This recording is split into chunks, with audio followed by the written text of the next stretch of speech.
Hello and welcome back, everybody. Today, we're going to be looking at the 5 most messed up Batman Arkham villains out there. Now, there are a few that may come to your head right away in the Arkhamverse, but I'm going to go ahead and try to be a bit deeper and dive a bit deeper into lore. But anyways, before we start, we have a sponsor. Today's sponsor is Arkham Boss Asylum. Oh yeah, that's the Discord. Well, I mean, if you wouldn't mind joining. But anyways, if you guys wouldn't mind checking it out, I would really appreciate it. And quickly, I do want to thank everyone who's joined so far, and especially Joseph Seed, who's been a super helpful mod so far. Anyways, join up. So let's just hop straight into this video with our very first villain. And quickly, by messed up, I mean things like their motives for what they do and why they do it, a bit of their background and other factors. And this list is not in order, as well as I'm going to be pulling this info from their DC backgrounds, just so I can use for more interesting and different characters. But all the people on this list have indeed appeared in the Arkhamverse. So let's begin. Victor Zsaz. I mean, I have to add in Vic. He's so fucked. And we see him so many times throughout the Arkhamverse, starting in Asylum, where we see him taking women captive, as well as hearing his interviews, where he ends up finding Dr. Cassidy, a doctor from Arkham Asylum, finds her apartment, and let's just say he attacks her. Now, Zsaz is so messed up for various reasons, but let's really look at what makes him this way. First of all, Zsaz came from a very, very wealthy family, growing up quite easy, yet he still became one of the most famed serial killers in all of DC and Arkham. Now, Zsaz did something special with his victims when he killed them. The vast majority being women, Zsaz would actually rearrange their dead bodies into more lifelike positions, and every time he got a kill, he would carve it into his body, tallying onto his kill count. So yes, happy dude, but Zsaz's mindset to me is quite interesting. He believes that what he does is just and right because of his belief that life is just a meaningless, endless cycle of pain, and that really he's helping them or saving his victims by murdering them. Pretty much just stopping the cycle for them, which we actually do see a lot of when he's threatening the victims and other media renditions of his character. But one of my favorite quotes that really sums up his person to me is this from the Batman Chronicles. When asked by a psychiatrist why he is who he is, when he had no mental illness, no abuse background in childhood, Zsaz responds with, "I have no dysfunctional family background. I suffered neither childhood abuse or trauma.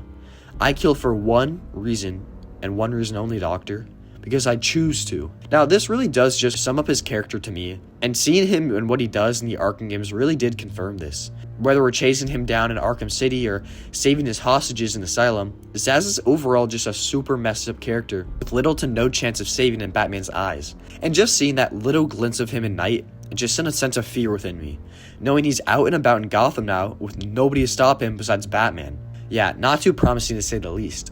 But anyways, let's go ahead and move on to our next Arkham villain. Now, this one is definitely a stretch, but he technically does make an Arkham appearance. Dr.Hurt. Don't know him? Don't blame you. Wait a minute! Who are you? But anyways, I talked about him in the 10 terrifying details in Arkham Shadow video I made about 2 months ago. But yeah, so in Arkham Shadow, when exploring this apartment, you can actually see a poster of the Black Glove, an evil and very sadistic cult in the DC universe, all led by the one man, Dr. Hurt. Now, Hurt is actually a really cool character in DC, and at the same time, very creepy. Dr. Hurt is a demonic worshipper who originally got his powers from attempting to summon the demon Barbados.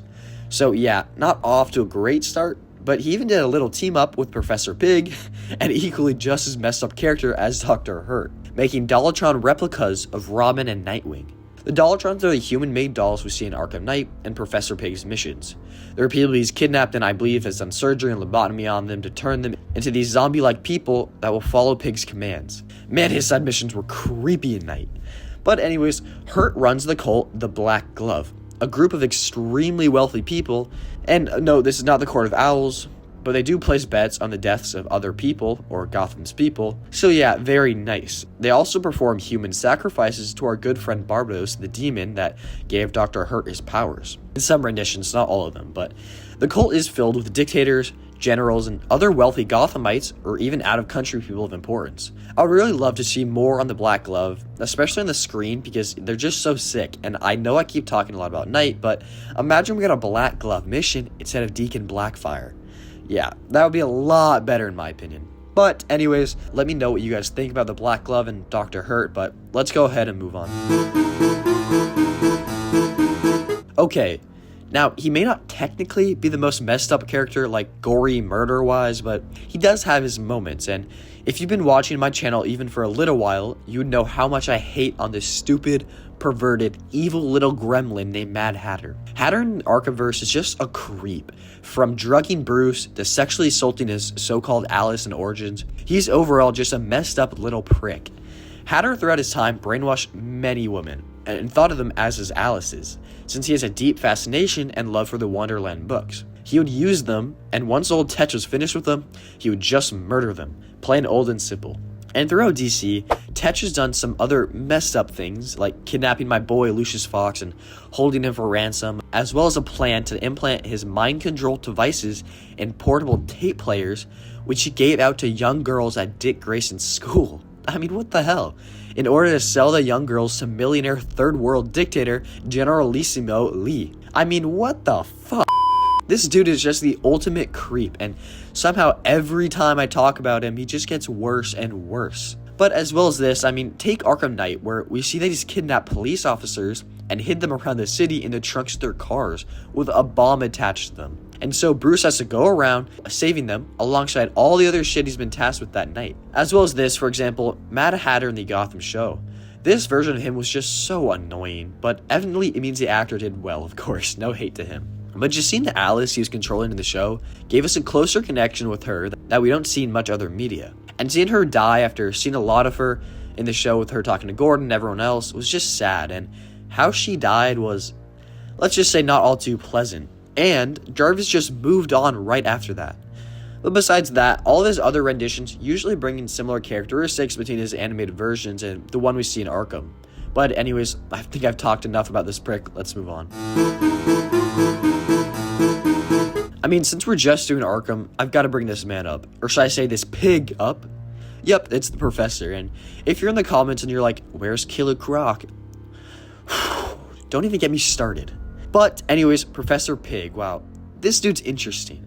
Well, anyways, a little rundown, he kidnaps people and performs some good old lobotomy on them and turns them into his personal servants like we talked about earlier. Great guy. But anyways, I did really like his mission in Night. It did bring in a sense of realism that was much needed in Arkham, or at least in my opinion was definitely welcomed. And Arkham Knight did great with that aspect.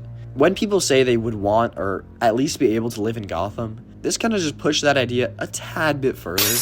I mean, with everything else going on in this cesspool of a city, you gotta now worry about a guy dressed as a pig who will kidnap you, drug you, lobotomize you, and turn you into a servant. Or at least be hung up somewhere in Gotham, listening to some great classical music. But anyways, Pig to me, I spoke a lot about this in my last video, just brought this sense of realism back to Arkham, which was really unheard of in the last few video games, which felt much more fantasized, which is why Pig's missions were so vital to this new form or direction that Rocksteady wanted to go in with Night. But besides this, I mean, in other renditions, Pig is often done dirty. Not saying it's a bad thing, but in Suicide Squad Hell to Pay, the animated movie, he's killed after being used. In Batwoman, yes, the show, he's killed off. And in Justice 2, Red Hood kills Pig, and many more.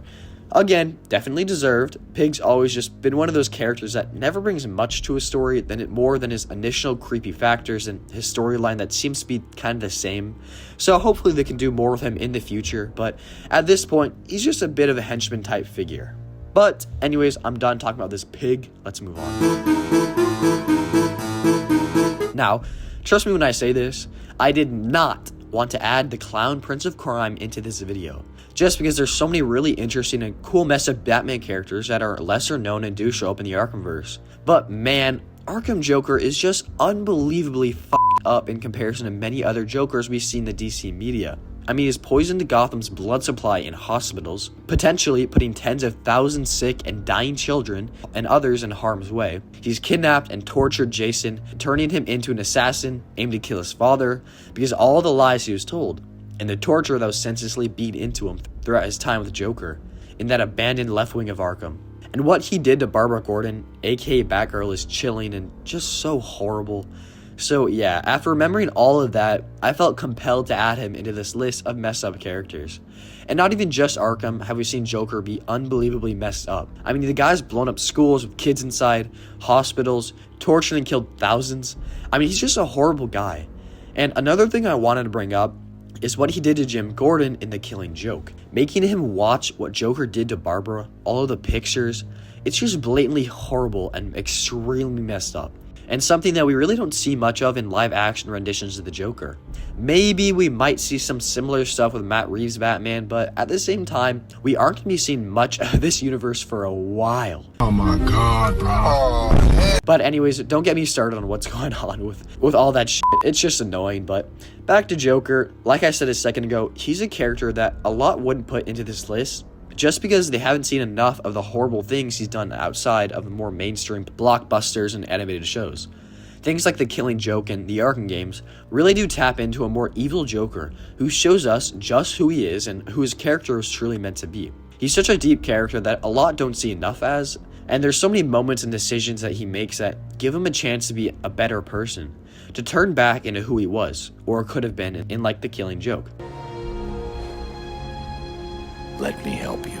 And lastly, to support this, there's this interview with a psychiatrist who even said the Joker has no clear mental disorders, he's just the Joker. But anyways, let's go ahead and move on. And finally, I thought about the last person to add into this video, and I couldn't think of anybody better or more fitting, and don't even say Scarecrow, Calendar Man. Now, Calendar Man, compared to people like the Joker's, actually pretty uniform throughout his renditions and other DC media. But in the Arkham games, I mean, just listening to the stories he tells of what he's done to different people, or what he has done to people on the various holidays, when we heard this in Arkham City, is just so messed up. Which is the name of the game after all, but anyways, Julian Day is an extremely messed up character. I mean, again, going back to living in Gotham, imagine having a constant fear that you know there's going to be a murder on a holiday. A day that is meant for happiness and being with loved ones. There's just going to be a dark spot to ruin it all, and that's Julian. Throughout the games, he's killed countless people, and even creepier to me is that after Arkham City, Julian was able to escape his cell that Harvey Dent put him into under the courthouse where he and his crew were stationed. Day broke the neck of one of the gang members posted there and escaped, which honestly is impressive with this dude's body build. And now he's released into the city. Well, actually no, he did get arrested after City, but you get the point. Now, I don't have much else to talk about with Julian besides all his gruesome murders and such, and so I thought we should spin a wheel, which will decide the last character I talk about. Okay, let's see here. Got a lot of options.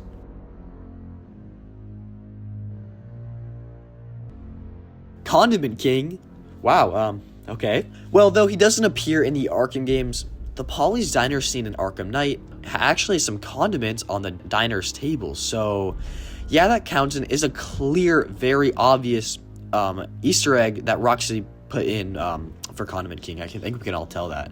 Anyways, Buddy Standler was truly a terrifying villain and a truly messed up one in Batman's Rogue Gallery, maybe the most, with his condiment guns in some conditions causing anaphylactic shock if you're allergic to ketchup or mustard. So yeah, there's not all too much more, but you hopefully get why he's truly terrifying. But anyways, that's going to be it for today's video. I really do want to try and be more constant and consistent with my uploads, so I apologize for this sporadic upload schedule. I've been visiting some family out of the country, and hopefully all of you enjoyed. And please do let me know who should have been in today's video that I missed, because there are a few.